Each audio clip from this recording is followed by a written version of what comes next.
Ipinahayag ng Armed Forces of the Philippines ang buong suporta nito sa ika-4 na civilian-led mission ng Atin Ito Coalition patungong Pag-asa Island sa West Philippine Sea. Ayon kay AFP spokesperson for the WPS retired Rear Admiral Roy Vincent Trinidad, sumasalamin ang hakbang na ito sa pagkakaisa ng mga Pilipino at sa patuloy na paggigiit ng soberanya sa WPS. Bagamat pinangungunahan ng mga sibilyan ng misyon, tiniyak ng AFP ang kanilang suporta sa pamamagitan ng maritime domain awareness at mahigpit na koordinasyon upang masiguro ang kaligtasan ng grupo sa kanilang paglalayag. Samantala, isang barko ng China ang namataang nag-shadow sa naturang misyon.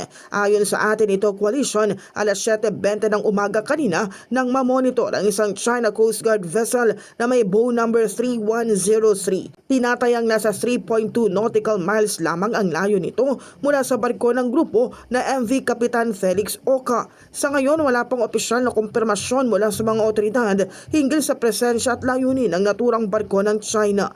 Kabilang sa tampok sa 6-day civilian-led mission ang patriotic jet ski flag ride dahil anila sila na lang ang gagawa sa pangakong napako ni dating Pangulong Rodrigo Duterte na mag-jet ski at iwagayway ang watawat ng Pilipinas sa WPS. Layunin din ng misyon ang maghatid ng pagkain at gasolina sa mga residente ng isla, magsagawa ng medical outreach at magdaos ng community concert.